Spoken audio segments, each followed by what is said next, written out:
Assalamualaikum warahmatullahi wabarakatuh. Saya Dwi Meta Sylvia, mahasiswi IAIN Madura yang saat ini sedang menempuh S1 jurusan Ekonomi Syariah. Video kali ini saya buat untuk memenuhi tugas mata kuliah Analisis Fikih dan Keuangan. Untuk itu, materi yang akan dibahas di dalamnya tidak terlepas dari hukum-hukum syariat Islam. Dalam Islam, khususnya ekonomi Islam, banyak sekali persoalan-persoalan yang dapat kita bahas melalui analisis fikih. Salah satunya adalah bait najasi. Apa sih yang dimaksud dengan bait najasi ini? Bait najasi atau biasa dikenal dengan rekayasa dalam demand merupakan kondisi di mana seorang penjual atau produsen meminta seseorang untuk membeli barang dagangannya dengan harga yang lebih tinggi, sehingga nantinya akan tercipta suatu permintaan palsu yang seolah-olah menunjukkan bahwa ada banyak permintaan dengan harga yang lebih tinggi terhadap barang tersebut. Tujuannya tidak lain karena untuk memperoleh keuntungan yang sebesar-besarnya.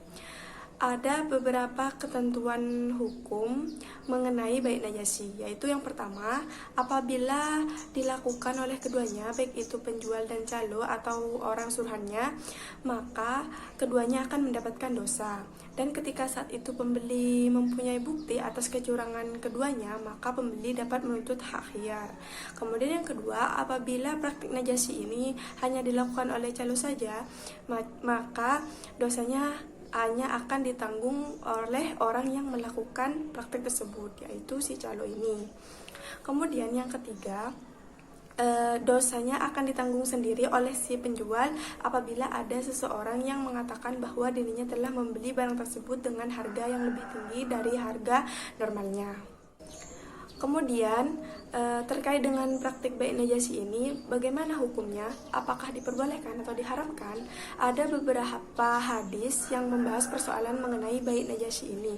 Salah satunya adalah hadis yang diriwayatkan oleh Ibnu Umar, bahwasanya Rasulullah SAW melarang jual beli dengan cara najasi atau membeli untuk memancing orang lain agar tertarik pada barang tersebut. Hadis riwayat Bukhari dan Muslim. Berdasarkan hadis tersebut sudah sangat jelas bahwasanya hukum daripada bait najasi ini adalah haram atau dilarang. Alasan dilarangnya bait najasi ini membuat perbedaan pendapat dari beberapa ulama. Yang pertama, ada ulama yang mengatakan bahwasanya dilarangnya bait najasi ini disebabkan karena unsur penipuan, yang mana tujuannya membuat rekayasa dalam informasi positif, kemudian mempengaruhi opini publik dan membuat dumpling. Kemudian pendapat yang kedua berasal dari kalangan Syafi'iyah, yaitu Imam Rafi'i, yang menegaskan bahwasanya dilarangnya bait najasi ini berasal dari niat merugikannya tersebut, baik dari niat si penjual maupun niat dari pihak calo tersebut.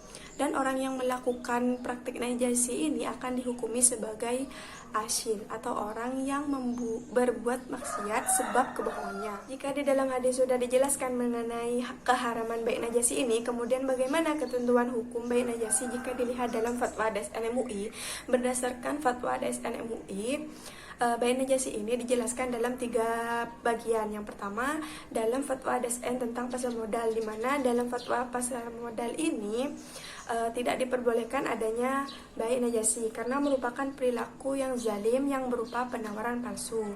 Yang kedua, dalam fatwa DSN tentang mekanisme perdagangan efek, di mana di dalam mekanisme perdagangan efek ini tidak diperbolehkan melakukan manipulasi yang mengandung unsur-unsur kezaliman seperti bait najasi. Dan yang ketiga, dalam fatwa DSN tentang perdagangan efek yang bersifat ekuitas, di mana di dalam fatwa ini dijelaskan beberapa praktik bait najasi seperti pump and dump, kemudian creating fake supply and demand, serta hype and down.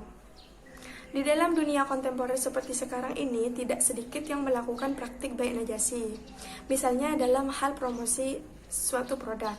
Ada beberapa promosi produk yang dianggap tidak objektif karena terlalu berlebih-lebihan dalam memuji produk yang ditawarkan tersebut. Nah, Padahal, realitasnya produk tersebut tidak semestinya begitu. Jelas dalam ekonomi Islam yang berlandaskan Al-Quran dan hadis tidak membenarkan yang namanya penipuan.